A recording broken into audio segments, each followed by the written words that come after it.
อ้าวยานางเป็นได้ได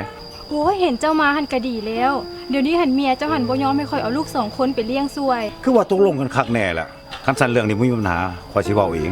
อยากบ่อยากข้อยก็จะให้ลูกข้อยหันได้รับการศึกษามีความรู้ข้อยสิเว้าให้ดอกอุ้ยทันสั้นกะดีเอาทันสั้นจะเอาเงินค่าเลี้ยงดูนี่ไปมื้อแลงแล้วเจ้าเอาลูกไปส่งกันแล้วเด้อบ่มีปัญหา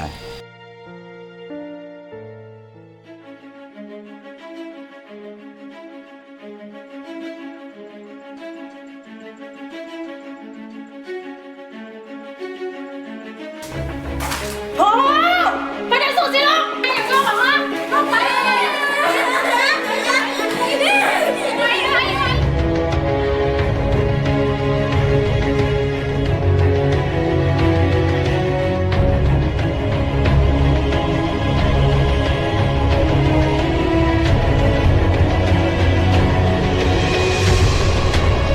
ใส่สุภาพกันได้พูดเท่าไหร่มา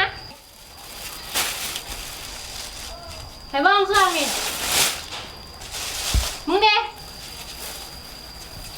เบิ้งมึงเด้เขาโบได้ขาย มึงบ่ได้อีกแล้วหรอฮะ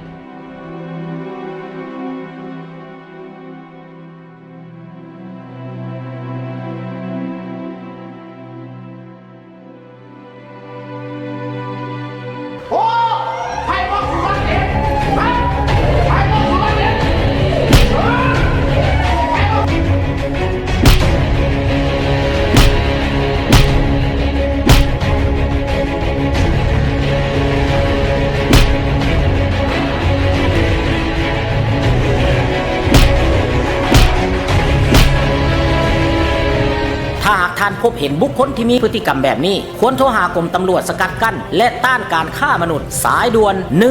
1300เบอร์โทรห้องการ0219705543สายด่วนศูนย์กลางสะพานแม่ยิงลาว1362สายด่วนศูนย์กลางสะพานกำมะบานลาว1512